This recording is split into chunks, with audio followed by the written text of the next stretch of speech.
pagi semuanya. Di tahun 2017 itu R.C. Sproul meninggal. Tahun 2018 Billy Graham meninggal. Tahun 2019 itu Norman Geisler meninggal. Tahun 2020 J.I. Packer meninggal. Dan tahun 2021 Frank Barker meninggal. Di dalam sejarah gereja beberapa puluh tahun terakhir ini, banyak orang yang bertobat melalui pelayanan 5 orang yang baru disebut tadi. Jadi banyak orang Kristen mendapat berkat melalui pelayanan 5 orang ini. Di antara 5 orang ini, secara internasional sepertinya Frank Barker adalah yang paling kurang dikenal. Jadi siapakah Frank Barker ini? Frank Barker ini awalnya dia tidak percaya bahwa Tuhan memberikan keselamatan sebagai hadiah, bukan berdasarkan perbuatan kita, melainkan hanya oleh Kristus. Itu dia tidak percaya pada awalnya. Jadi Frank Barker itu percaya pada awalnya bahwa perbuatan kita itu adalah sesuatu yang baik yang harus kita lakukan untuk supaya kita diselamatkan. Namun ketika Frank Barker menempatkan kepercayaannya pindah dari dirinya sendiri, pindah ke dalam Kristus, itu hidupnya mulai berubah secara dramatis. Kemudian dia melatih dirinya sendiri untuk menginjili, dan menurut anaknya itu ada sekitar 10.000 orang bertobat melalui penginjilan pribadi.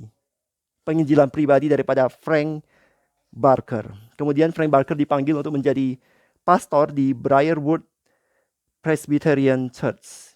Itu gereja yang dimulai dengan puluhan orang di bawah 100 dan berkembang terus sampai sekitar 4.000 pada saat Barker pensiun. Pada bulan Desember tahun 1973 itu diadakan pertemuan pertama PCA di Briarwood Presbyterian Church. Jadi Frank Barker itu adalah salah satu panitia dari sekitar total 40 orang yang bertugas untuk menetapkan standar dan prinsip daripada denominasi yang baru tersebut. Jadi misinya adalah kembali ke ajaran Alkitab yang benar, kembali ke iman dan doktrin reform, dan juga kembali kepada penginjilan, evangelism. Frank Barker juga menjabat sebagai counselor atau ini daripada rektor daripada Birmingham Theological Seminary yang didirikan oleh Briarwood Presbyterian Church. Jadi satu hal yang layak dipuji itu adalah Frank Barker itu mempunyai komitmen yang jelas terhadap integritas Alkitab dan pengakuan iman. Dan dia juga adalah seorang yang rendah hati. Itu waktu dia berumur 86 tahun, ada pendeta yang lebih junior dari dia masuk ke kantornya. Dia bilang, kamu sedang ngapain? Si Frank Barker bilang, aku sedang baca buku dan sedang belajar. Terus si Frank Barker ini justru bertanya kepada orang yang lebih junior dari dia, kamu sedang baca apa? Apakah ada sesuatu yang bisa kamu bagikan ke aku, rekomendasikan supaya aku juga bisa belajar dari kamu? Jadi begitu rendah hati. Nah, namun demikian, Frank Barker ini adalah salah satu orang kunci yang menekankan pentingnya membela iman reform dan bersama-sama dengan pemimpin konservatif lainnya itu mendirikan denominasi PCA, Presbyterian Church in, bukan of, in Amerika. Di bukuku yang bahasa Indonesia aku salah tulis di situ of, tapi salah, harusnya in.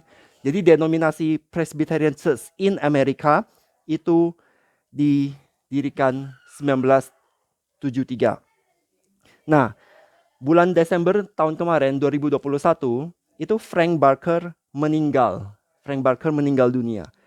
1 bulan kemudian istrinya meninggal. 1 bulan kemudian anaknya meninggal.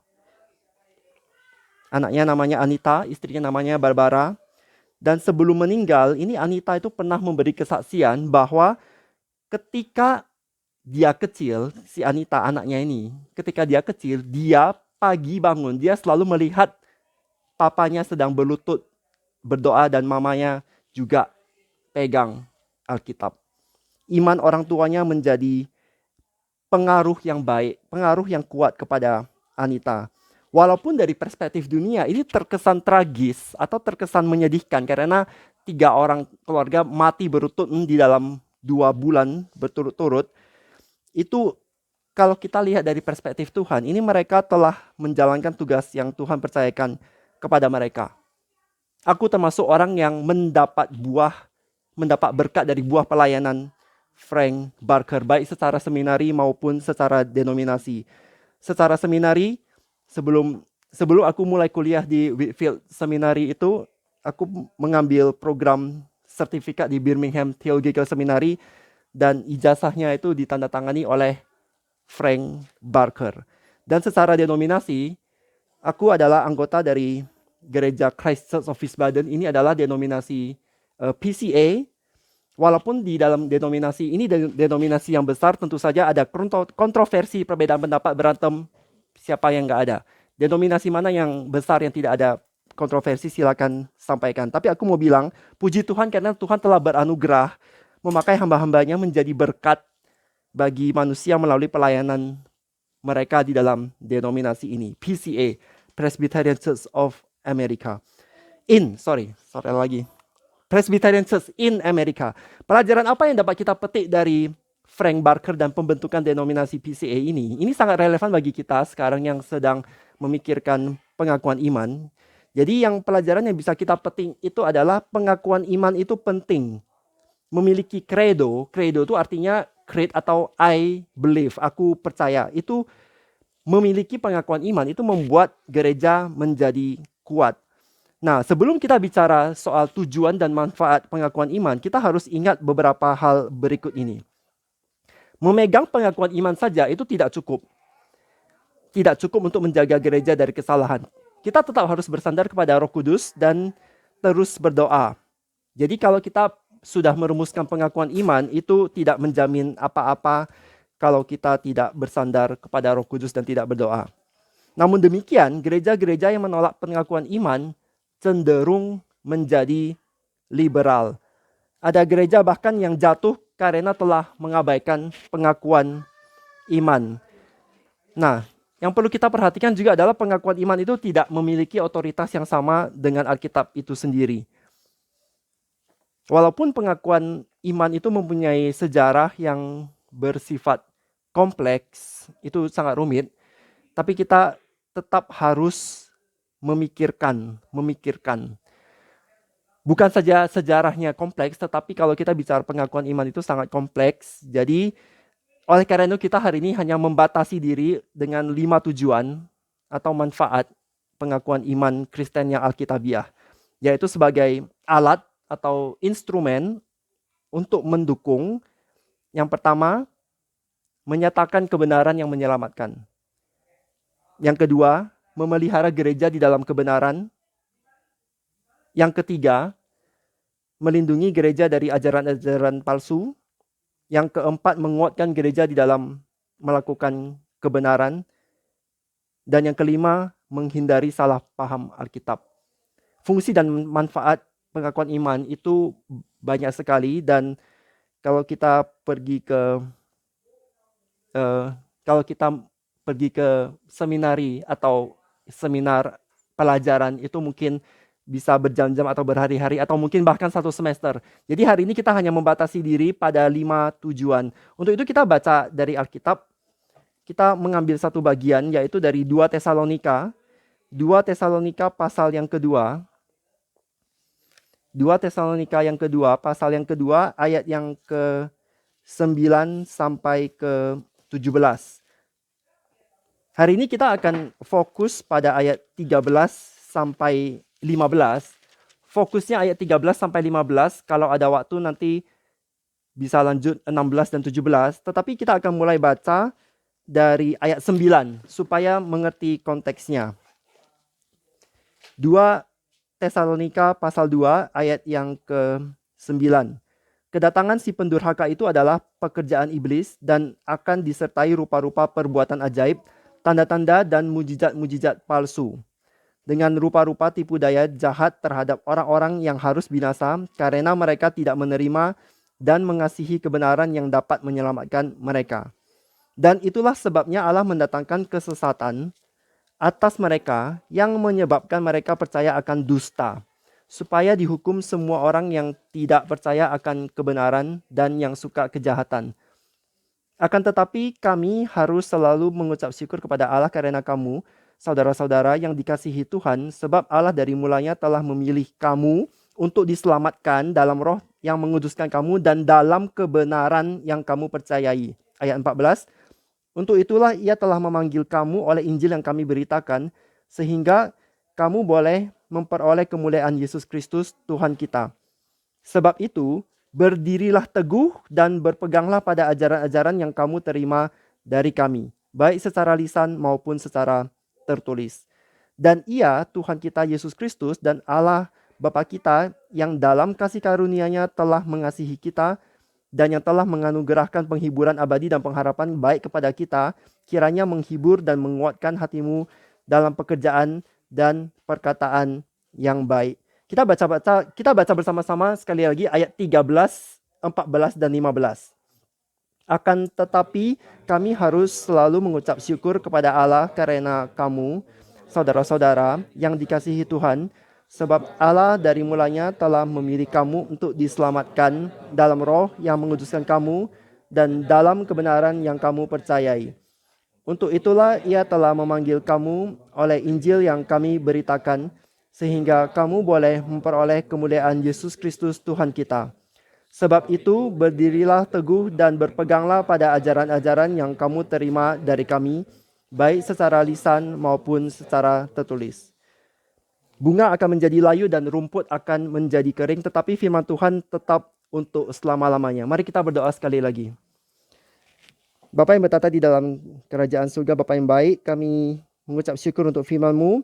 Kami mohon Engkau membuka hati dan pikiran kami boleh menerima firman-Mu. Jauhkanlah segala kuasa-kuasa jahat dari ruangan ini supaya kami juga boleh konsentrasi menerima firman-Mu, dan pimpinlah hamba-Mu yang berbicara supaya hamba-Mu ini tidak bicara yang salah, tidak menyesatkan, melainkan hanya boleh menyaksikan, memberikan pengajaran firman-Mu yang berasal dari Engkau, sumber kebenaran yang sejati. Kami mohon Bapa dalam nama Tuhan Yesus, Tuhan dan Juru Selamat kami yang hidup dan yang tunggal, kami berdoa, mengucap syukur dan memohon. Amin.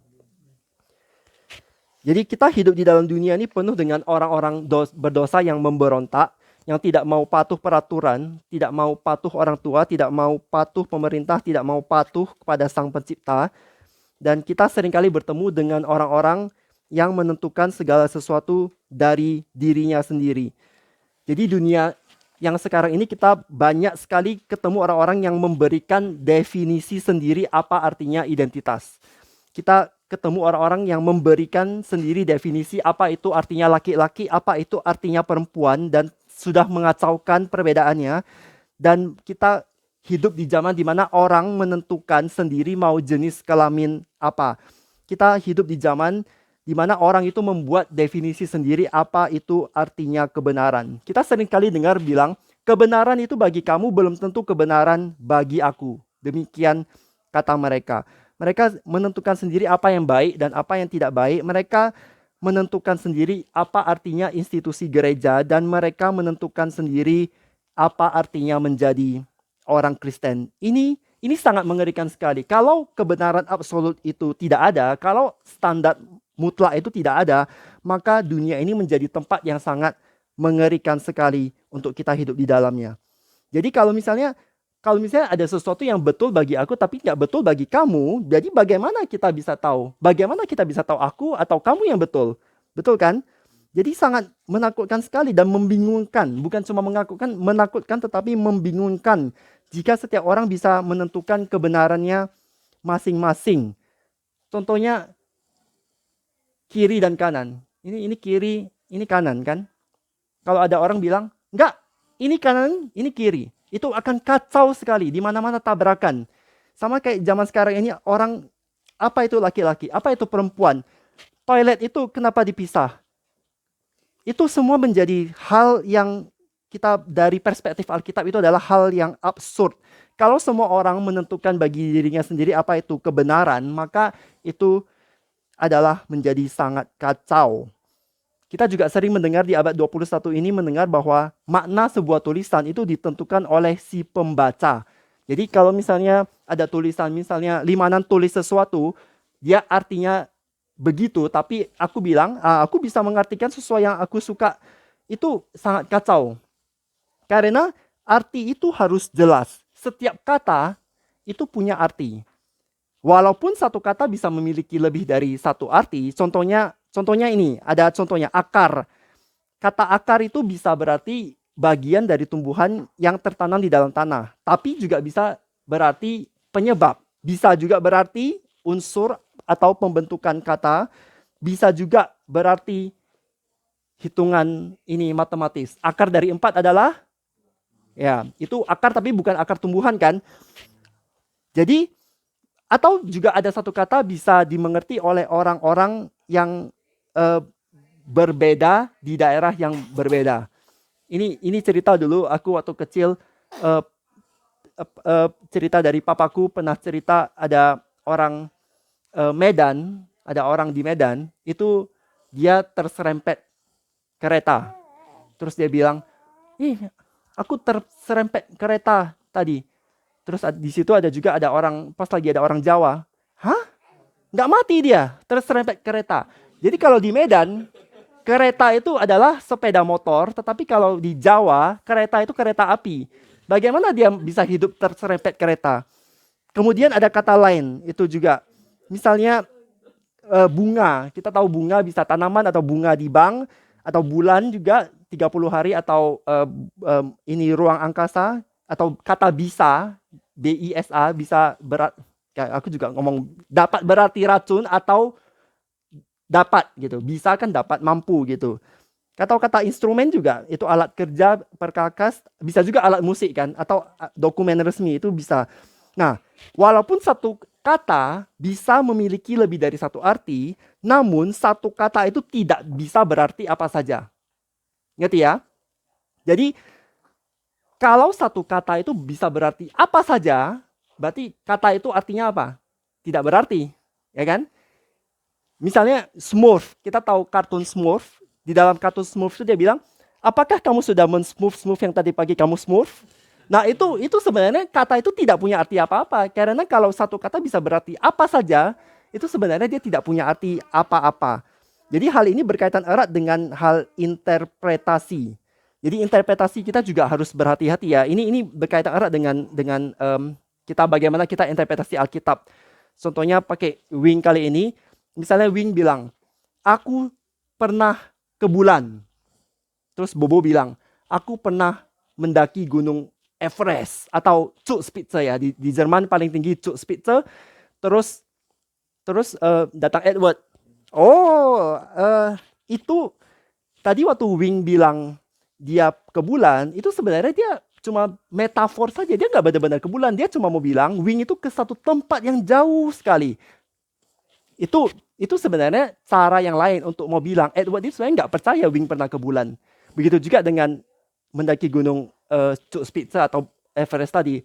Terus si Edward bilang, itu Bobo sedang memakai kata metafor figuratif untuk mau bilang dia berhasil mengerjakan sesuatu hal yang sangat rumit. Makanya dia bilang sudah mendaki gunung Everest atau Zugspitze. Kalau kita lihat di baliknya, itu kesannya nggak apa-apa ya, tapi itu cuma mau bilang Edward itu nggak percaya Bobo sudah mendaki ke gunung Zugspitze gitu. Itu yang pertama kali mendarat di bulan siapa? Neil Armstrong ya. Itu Neil Armstrong pertama kali pernah bertemu dengan siapa itu pembawa acara Where With Millionaire? Gunther Yao.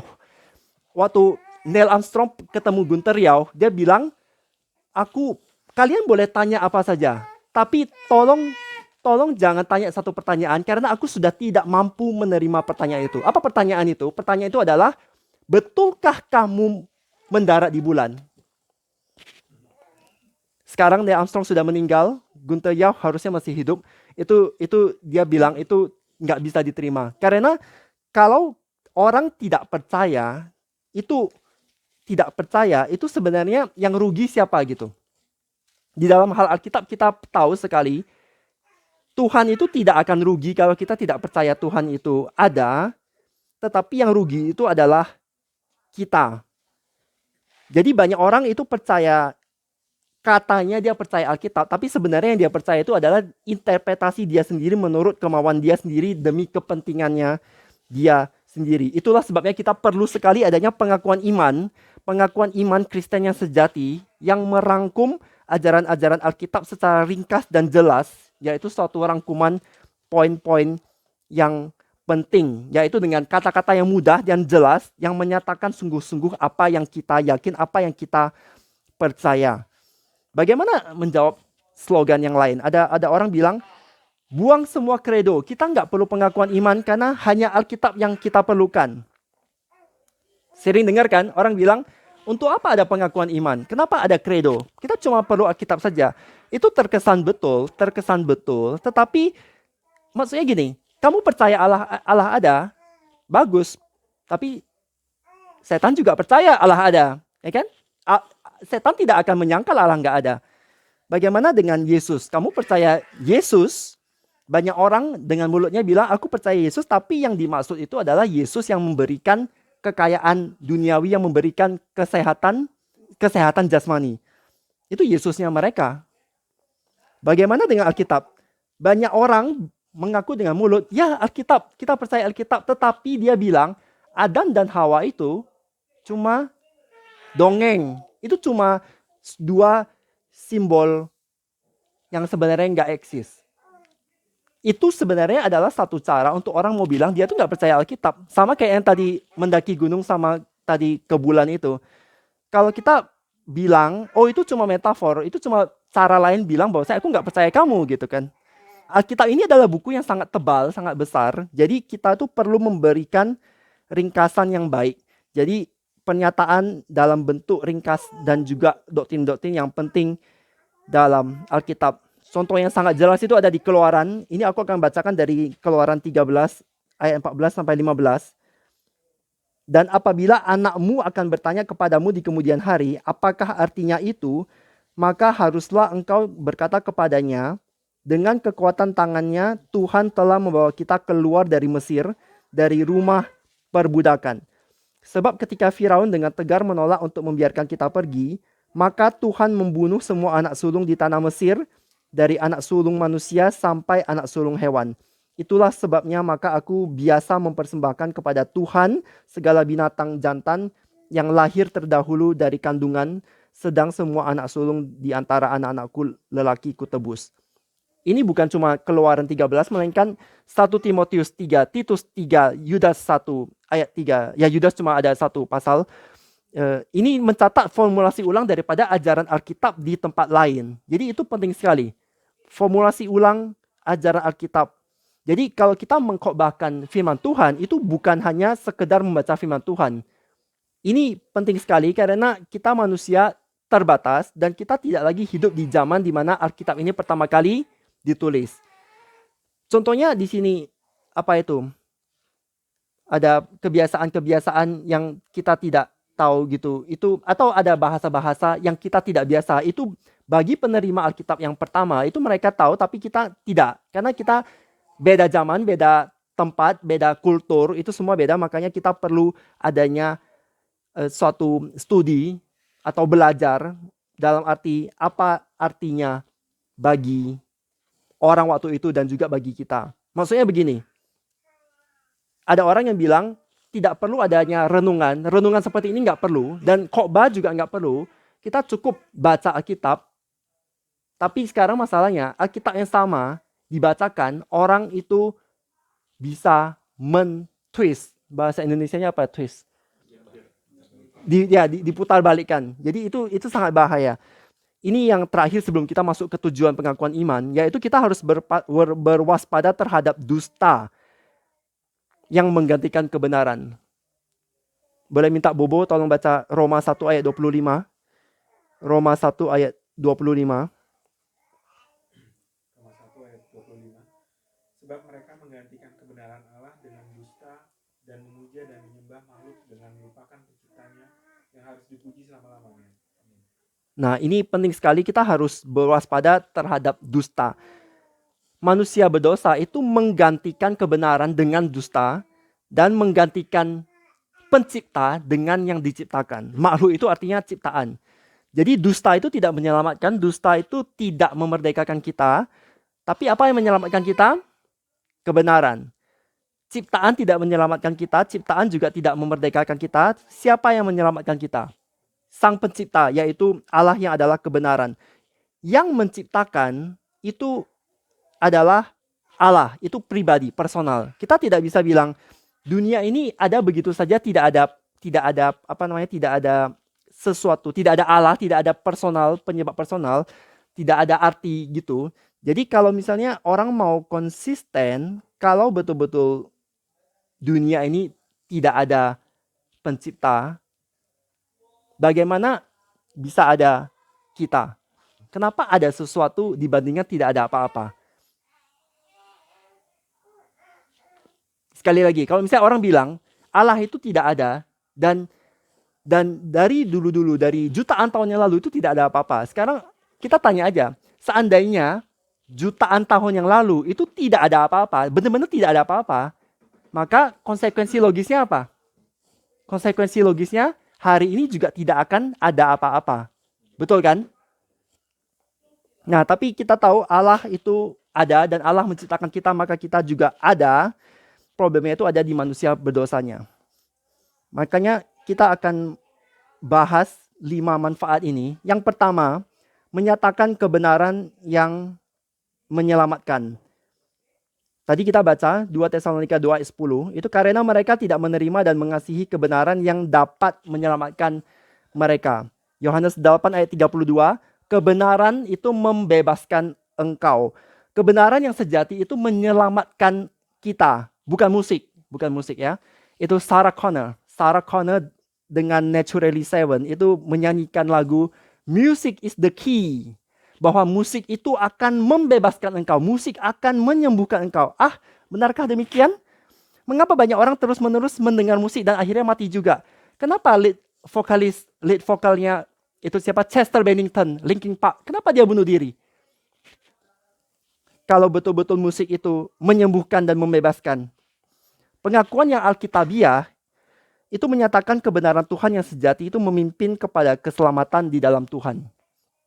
Kebenaran Tuhan yang sejati memimpin kepada keselamatan di dalam Tuhan. Efesus 1 ayat 13.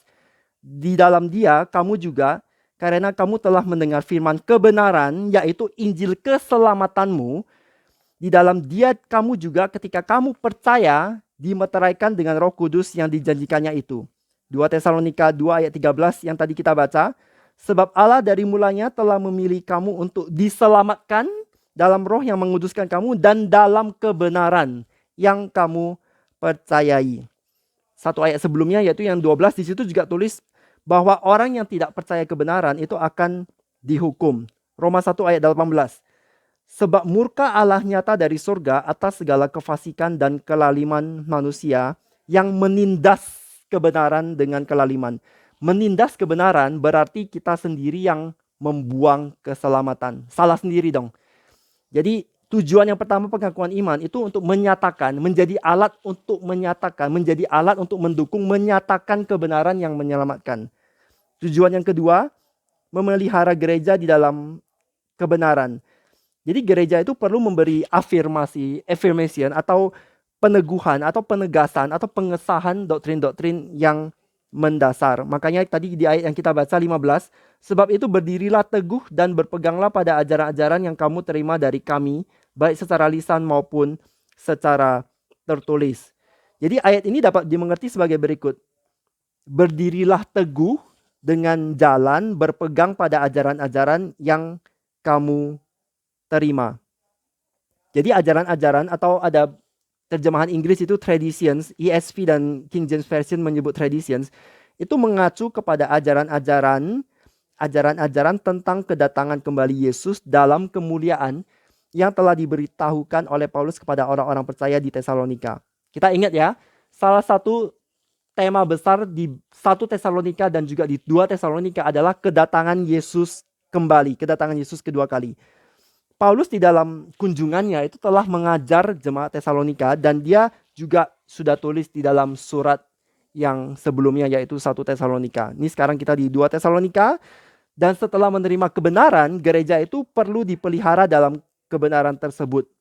Perlu diingatkan berulang kali. Inilah tujuan kedua, memelihara gereja di dalam kebenaran. Mengapa perlu dipelihara? Karena di dalam gereja yang kelihatan itu ada orang percaya dan ada orang yang belum percaya atau tidak percaya.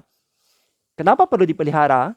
Karena kita manusia berdosa yang lemah, kita dapat ditipu oleh iblis. Tadi kita juga bacakan, iblis itu bisa memakai tanda-tanda dan mujizat-mujizat palsu untuk menipu manusia. Sekali lagi, iblis itu tidak bisa melakukan mujizat yang asli. Mujizat yang asli itu adalah membuat dari tidak ada menjadi ada, membuat orang yang mati jadi hidup dan melahirkan, menciptakan, itu dia nggak bisa.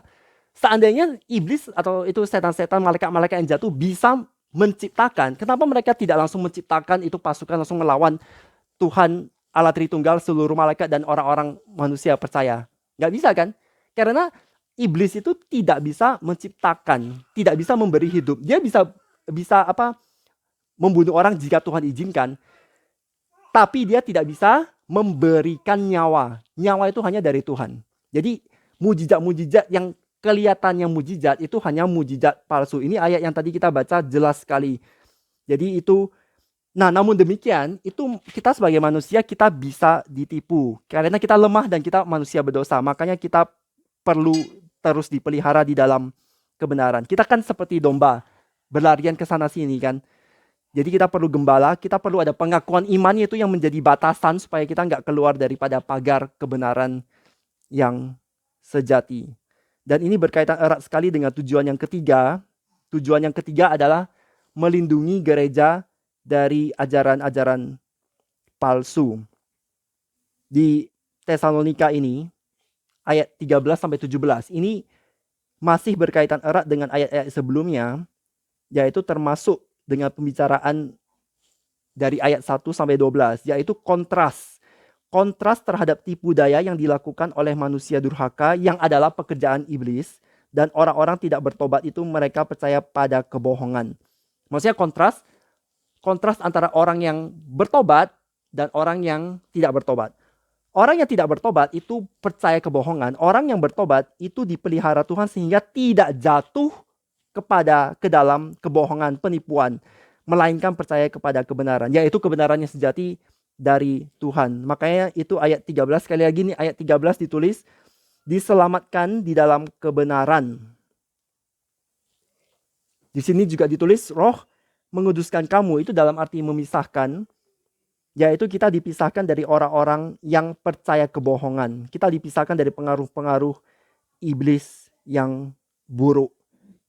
Ayat 15 juga mengingatkan kita, ini penting sekali karena berpegang pada ajaran-ajaran yang kamu terima. Jadi 2 Tesalonika 2 ayat 15 ini membuktikan bahwa ayat 13-17 ini adalah bagian dari seluruh pasal 2 ayat 1-17 yang merupakan satu kesatuan. Kalau kita balik ke ayat 1 dan 2, di sini ada ditulis pemberitaan atau surat yang dikatakan dari kami. Maksudnya palsu. Jadi ada orang-orang yang memalsukan surat Paulus. Ada orang-orang yang memalsukan suratnya dan mengatakan itu dari Paulus dan rekan-rekan. Seolah-olah hari Tuhan telah tiba. Dan mulai dari ayat 3 sampai selebihnya itu Paulus sedang mengoreksi salah pengertian atau krisis berkenaan dengan datangnya hari Tuhan. Dia mau bilang hari Tuhan itu belum tiba. Inilah usaha Paulus melindungi gereja dari ajaran palsu.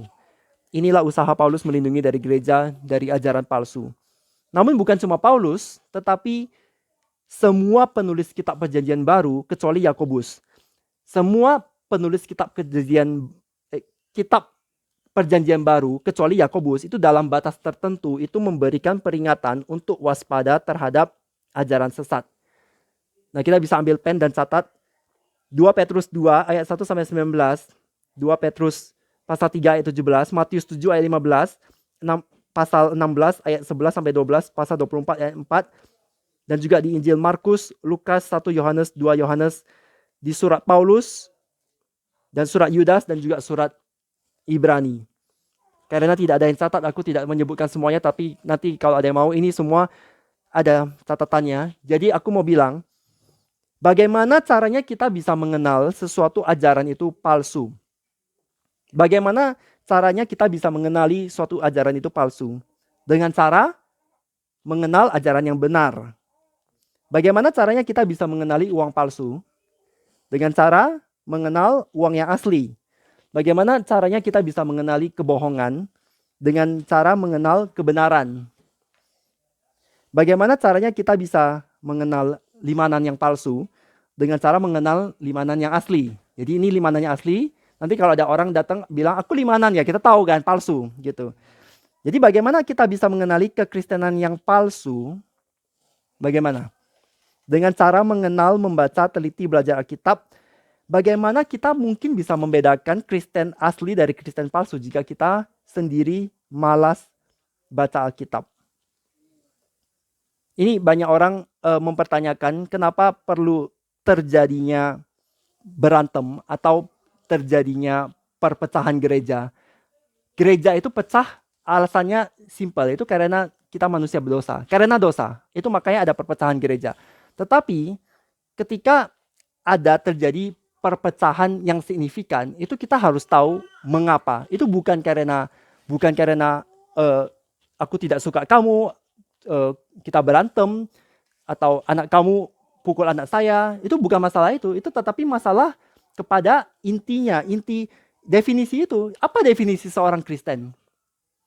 Apa yang membuat satu orang itu satu orang Kristen?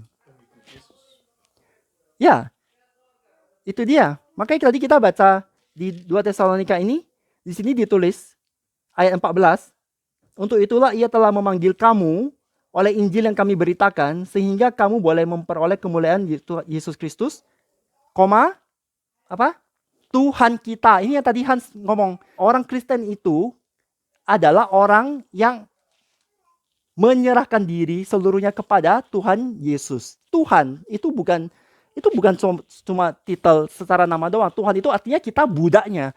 Memang kita di Amerika atau di Jerman, kita susah pakai kata budak, slave. Kalau pakai kata itu nanti karena ada sejarahnya. Tapi kita di bahasa Indonesia kita pakai kata hamba, itu jelas. Siapa yang tidak tahu hamba? Hamba itu kan budak kan? Jelas. Tapi kalau kita lihat di Alkitab bahasa Inggris, itu beberapa tempat itu diperhalus menjadi servant, pelayan. Karena memang kalau kita mengerti sejarah Amerika, itu kata slave, budak, itu terlalu belasted ya. Kata belasted itu apa maksudnya? Ya, sensitif. Karena itu ada alasan historisnya. Tetapi kita kembali supaya nggak terlalu melenceng. Ini yang menjadi bahan atau sentral utamanya yang membedakan atau yang membuat orang berantem. Apa itu orang Kristen? Jadi orang Kristen itu bukan hanya seseorang yang mengaku dengan mulut aku percaya Yesus. Karena banyak sekali orang bilang aku percaya Yesus karena aku mau kaya, aku mau sehat, aku mau jadi presiden, aku mau jadi bos, maka aku percaya Yesus. Itu teologi yang sangat salah sekali. Kenapa adanya terjadi berantem, maksudnya perpecahan gitu kan? Kita bukan sengaja mengadakan perpecahan karena sudah cukup banyak denominasi. Bahkan di Amerika sendiri yang namanya denominasi itu sangat banyak sekali. Itu tadi denominasi PCA yang aku sebut itu cuma satu dari, atau nggak tahu jumlahnya banyak berapa. Tapi itu bukan yang paling konservatif. Ada juga yang OPC, itu Orthodox Presbyterian Church, itu lebih konservatif. Ini kalimat bukan dari aku, ini kalimat dari pastor kami sendiri, Pastor Philip Galston. Dia yang mengakui PCA itu dia jangkauannya walaupun konservatif tapi dia lumayan luas. Jadi makanya kita tidak heran adanya kontroversi di dalam area yang abu-abu itu. Jadi kalau kita tidak ada pengakuan iman, ini area abu-abu pun tidak ada. Ngerti bedanya ya? Kalau misalnya kita bikin pengakuan iman, itu setidaknya membatasi pagar-pagar supaya nggak keluar dari ajaran Alkitab yang ortodoks ini. Itulah pentingnya. Kalau misalnya kalian tidak percaya, silakan lihat denominasi lain di Amerika yang mengaku mulut reform tetapi menikahkan homoseksual. Tunjukkan dari Alkitab. Pernikahan itu institusi yang dibikin Tuhan, satu laki-laki, satu perempuan. Homoseksualitas itu di perjanjian lama itu dihukum dengan hukuman mati. Di perjanjian baru diteguhkan.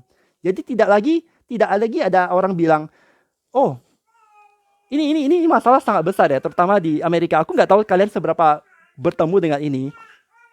Ada orang-orang yang mengatakan kita harus mengasihi. Love, Liebe. Mengasihi itu betul, tetapi bukan of kosten der Wahrheit. Sekali lagi, mengasihi itu betul, tetapi bukan berarti kita buang kebenaran itu. Kalau misalnya orang bilang mengasihi, kita harus mengasihi. Loh, yang mengasihi itu siapa gitu loh? Kita jangan sok mengasihi lebih daripada Allah ya. Allah itu adalah kasih. Allah itu kasih, tetapi Allah sendiri yang mengatakan itu pemburit, pencabul, itu orang yang melakukan dosa itu tidak akan masuk kerajaan Allah. Kenapa kita perlu membela sesuatu yang Allah sudah kutuk? Sekali lagi, ini bukan mau masalah sengaja, tetapi kita mau tahu kita itu mau menyenangkan siapa gitu loh. Menyenangkan siapa? Jadi ini kita penting sekali, kita harus melindungi gereja dari ajaran palsu. Sekali lagi, denominasi PCA sampai sekarang masih perang. Jadi makanya kalian mungkin kalau baca di internet itu banyak sekali peperangan. Dan aku cuma bersyukur kepada Tuhan, setidaknya pastor kami yang di sana dan juga gereja yang ada di Wiesbaden ini yang konservatif, yang masih memegang Alkitab sebagai otoritas yang utama. Tetapi bukan berarti semua orang di bawah payung denominasi ini adalah sama. Demikian juga dengan demikian juga di denominasi yang lain, yang Indonesia mungkin itu ada denominasi di gereja. Bukan semua pendeta di dalam denominasi yang sama itu sama. Itu tidak pernah demikian. Jadi kita perlu pengakuan iman itu untuk membedakan ajaran yang benar dari ajaran yang salah, untuk membedakan kebenaran dari kebohongan, dan untuk menjaga kemurnian Injil Yesus serta firman Tuhan. Maksudnya bagaimana? Kalau misalnya kita punya rumah, kita mau jaga rumah kita bersih, kalau ada debu di staubsaugen kan, kalau ada kecap jatuh di lantai kita pel. Nah itu dia. Jadi yang kotor cepat-cepat disingkirkan. Inilah cara yang menjaga kebersihan kemurnian. Makanya perlu ada pengakuan iman. Kita jangan tertipu atau terkecoh dengan gedung gereja yang megah atau jumlah jemaat yang banyak. Kalau misalnya ajarannya itu betul-betul salah atau ajarannya itu jelas-jelas melawan Alkitab, maka kita perlu reformasi. Reformasi ini artinya balik kepada Alkitab. Aku bukan bicara soal denominasi tertentu. Kata reformasi atau reform itu sendiri, itu bukan diikat denominasi tertentu, melainkan itu kita mau balik kepada Alkitab. 5 sola itu. Limanan menghafal 5 sola itu. Tetapi yang mau kita tekankan adalah, itu sama seperti roti ulang tahun atau roti pernikahan. Kita lihat, misalnya kita ke siapa yang di sini, Ervia misalnya. Ervia ulang tahun, kemudian dia pesan kue ulang tahunnya begitu megah, begitu besar gitu. Atasnya ada Elsa gitu, contoh. Terus itu kelihatannya begitu cakep, begitu lezat sekali. Terus ya kita datangkan, ini Hans, Neni, aku, Limanan, ini Afek, Bobo, Edward, kita datang ke selamat ulang tahun ya Ervia. Terus kita makan kuenya kan. Oh, enak sekali nih, kue terenak yang aku pernah makan di hidupku kan. Oh ya. Terus tiba-tiba siapa? Heru datang. Oh ya, kalian mau tahu resepnya? Maaf, ini buang air besarnya anjingku tadi masuk di situ. Semua dari kita langsung memuntah. Ini juga ajaran-ajaran yang palsu di dalam gereja tuh kayak gitu. Itu kesannya awalnya dia nggak ini kan. Kesannya tidak berbahaya. Terus masuk, terus meracuni. Itu mau muntah. Jadi kalau ada gereja-gereja itu yang tidak punya pengakuan iman yang jelas, itu bisa kali dimasukin ini. Maaf, kotoran-kotoran anjing masuk ke dalam itu dan bikin orang muntah. Maaf sekali, tapi itulah yang harus kita waspadakan. Tujuan keempat, kita menguatkan gereja di dalam melakukan kebenaran. Jadi setelah kebenaran diterima, itu harus dipelihara juga dilindungi dari ajaran-ajaran yang yang salah, tapi kita juga harus melakukan kebenaran itu. Jadi gereja itu dikuatkan di dalam melakukan kebenaran, sama seperti yang kita baca di ayat 16 dan 17. Ini setelah kita menerima anugerah, itu Tuhan Yesus dan Allah Bapa itu menghibur dan menguatkan hati kita di dalam pekerjaan dan perkataan yang baik. Jadi iman yang sejati selalu ada menghasilkan buah. Itu adalah hal yang pasti. Menghibur dan menguatkan hatimu. Menghibur ini mengacu kepada kekhawatiran yang terjadi karena klaim yang palsu berkenaan dengan datangnya hari Tuhan. Nah, kalau yang menguatkan ini mengacu kepada pasal ketiga dari 2 Tesalonika itu. Itu adalah penguatan yang diberikan Paulus kepada jemaat Tesalonika. Nah, kalau kita perhatikan, di sini ditulis dalam pekerjaan dan perkataan yang baik. Pasal kedua itu mencatat pemikiran atau pengertian yang benar, dan pasal ketiga itu tingkah laku yang benar. Jadi pasal kedua itu ortodoksi, pasal ketiga itu ortopraksis. Maksudnya ortodoksi, ajarannya benar, dan pasal ketiga itu hidup, tingkah laku, praktek hidup yang benar. Itu dia. Jadi pengakuan iman itu adalah instrumen untuk menguatkan gereja di dalam menjadi pelaku kebenaran, pelaku firman Tuhan. Nah, tujuan yang kelima, menghindari salah paham Alkitab. Menghindari salah paham Alkitab.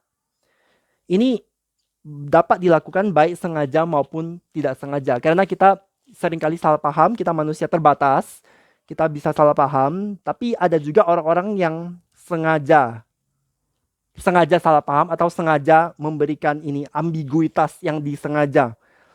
Jadi orang bisa juga interpretasi sesuka hati. Ini contoh ada lagi dari lagunya Spice Girls. Lagunya Spice Girls, judulnya apa ya, aku lupa. Tapi salah satu lagunya dia bilang gini, I will give you everything, all that joy can bring.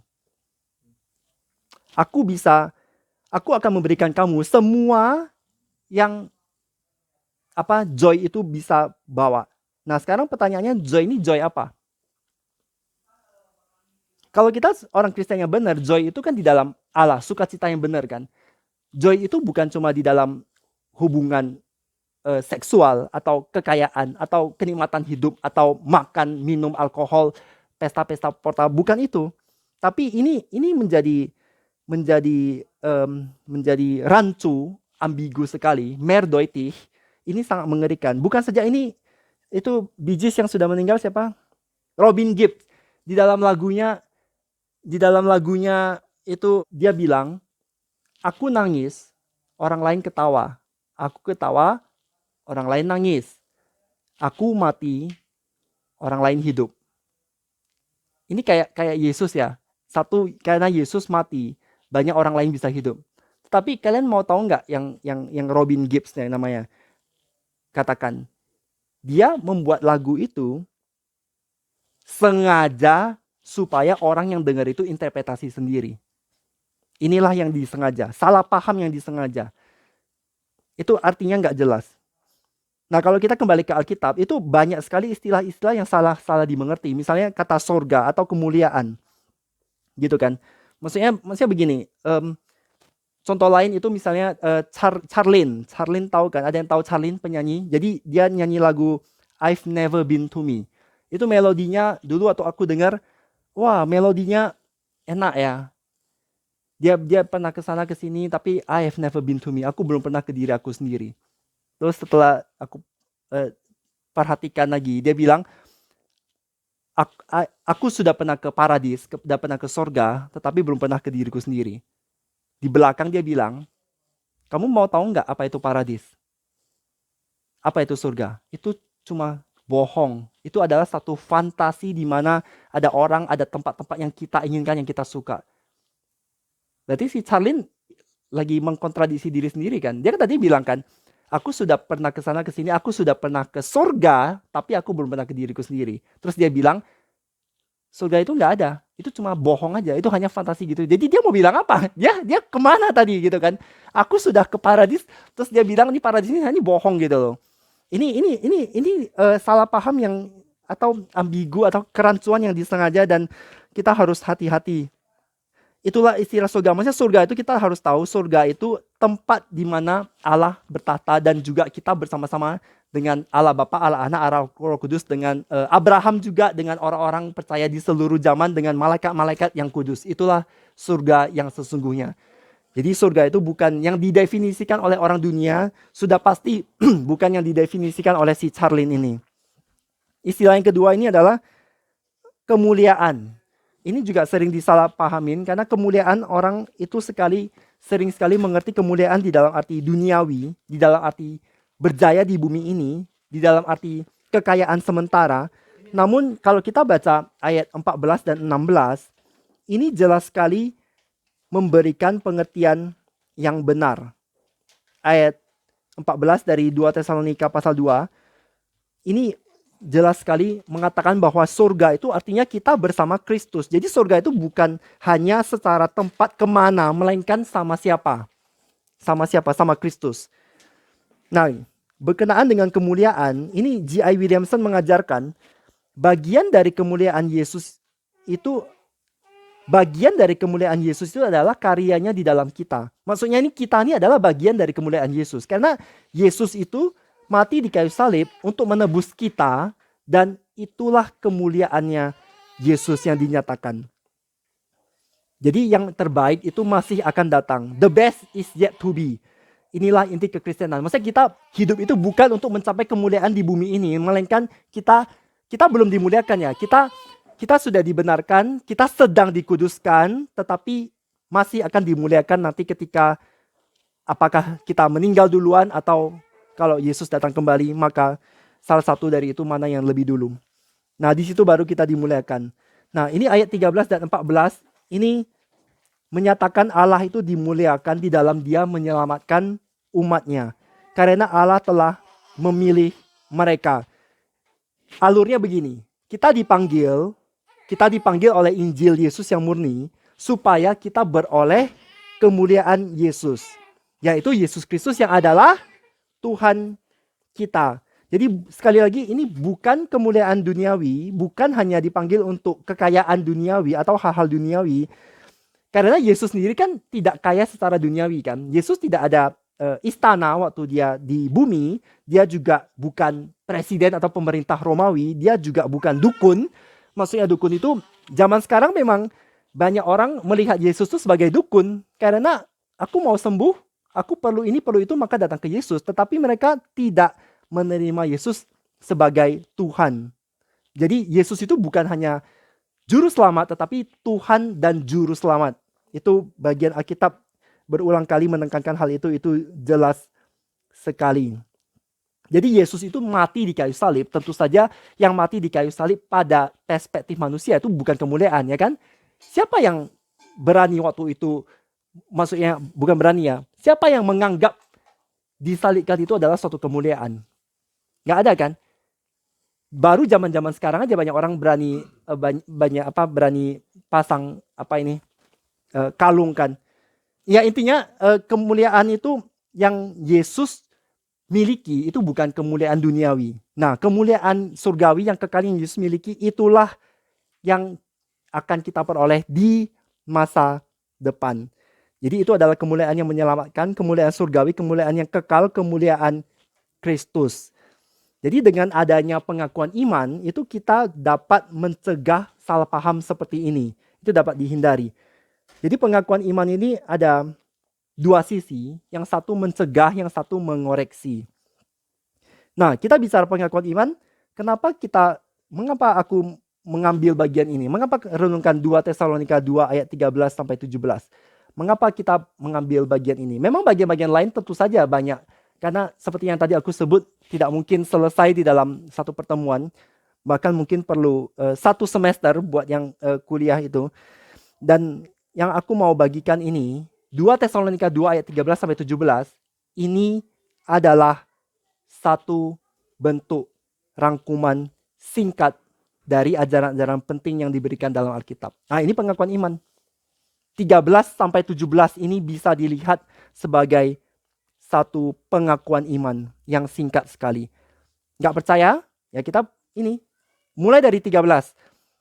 ayat 13 dan 14 ini mengandung doktrin-doktrin yang begitu penting. Ini doktrin pilihan, doktrin keselamatan, doktrin pengudusan, doktrin kepercayaan atau iman, panggilan, pemberitaan Injil, dan kemuliaan. Dan dimulai dengan apa? Dimulai dengan ucapan syukur. Ayat 13 dan 14 ini paralel karena Allah telah memilih orang-orang percaya di Tesalonika untuk diselamatkan. Itu tujuannya dengan jalan, caranya adalah pengudusan yang adalah karya roh dan kepercayaan di dalam kebenaran. Yang ayat 14 juga paralelnya, karena Allah telah memanggil, yang tadi telah memilih, sekarang karena Allah telah memanggil orang-orang percaya di Tesalonika, sekarang tujuannya untuk memperoleh kemuliaan Tuhan Yesus Kristus, dan sekarang caranya dengan jalan melalui Injil yang diberitakan oleh Paulus dan rekan-rekan. Jadi kasih di sini ini bukan yang secara umum, tapi kasih dalam arti keselamatan. Demikian juga dengan panggilan. Ini panggilan bukan panggilan umum, tetapi panggilan yang menyelamatkan. Tuhan memanggil orang-orang yang Dia selamatkan. Tuhan memilih orang-orang yang Dia mau selamatkan. Jadi di bagian 13, ayat 13 sampai 17 ini seluruh 3 pribadi Allah Tritunggal, Allah Bapa, Allah Anak, Roh Kudus, ini semua tiga-tiganya disebutkan. Mengapa kita bisa dengan aman mengatakan bahwa bagian ini adalah satu bentuk pengakuan iman yang singkat? Karena di sini Paulus itu menekankan pentingnya percaya kebenaran. Sekali lagi, Paulus sedang menekankan pentingnya percaya kebenaran. Setelah orang-orang di Tesalonika percaya kebenaran, maka sekarang mereka harus memelihara kebenaran. Jadi ini dua sisi, memelihara kebenaran dan juga dipelihara di dalam kebenaran dengan cara teguh berdiri dalam kebenaran. Setelah itu, jemaat Tesalonika atau kita sebagai orang percaya juga harus menggunakan kebenaran dalam arti melaksanakan dan menjadi pelaku kebenaran. Inilah dia, pengakuan iman yang singkat, mengingatkan dan menegaskan poin-poin yang sudah dijelaskan sebelumnya. Jadi apa yang kita pelajari hari ini? 5 tujuan pengakuan iman, yaitu sebagai alat, sebagai instrumen untuk mendukung. Yang pertama, menyatakan kebenaran yang menyelamatkan. Yang kedua, untuk memelihara gereja di dalam kebenaran. Yang ketiga, melindungi gereja dari ajaran-ajaran palsu. Yang keempat, menguatkan gereja di dalam melakukan kebenaran. Dan yang kelima, menghindari salah paham Alkitab, baik sengaja maupun tidak sengaja. Kesimpulannya, di dalam satu kalimat, mengapa pengakuan iman? Untuk gereja yang sehat, yang mengabarkan Injil yang murni, serta menyatakan firman yang sejati. Segala kemuliaan hanya bagi Allah Tritunggal. Mari kita berdoa. Bapa yang bertata di dalam kerajaan surga, terima kasih untuk firman-Mu. Terima kasih untuk Paulus yang telah Engkau pakai untuk menyampaikan, menulis surat Tesalonika ini boleh mementingkan artinya kebenaran, pentingnya kebenaran, dan juga kami hari ini boleh belajar mengapa kami perlu menyatakan apa yang kami percaya. Kami mohon untuk kedepannya Engkau yang berkati persekutuan ini, dan di dalam pengakuan iman juga mohon Tuhan yang bekerja dan pimpin kami supaya boleh dengan teliti, dengan hati-hati, bertanggung jawab, dengan berdoa, dengan bersandarkan kepada Roh Kudus, boleh melakukan tugas yang Engkau percayakan kepada kami. Bekerjalah di setiap daripada kami. Kami mohon Engkau yang berikan kami pertumbuhan iman ya Bapa, dan hanya di dalam satu nama, yaitu Tuhan Yesus, Tuhan dan Juru Selamat kami yang hidup, yang tunggal, kami berdoa, mengucap syukur dan memohon. Amin.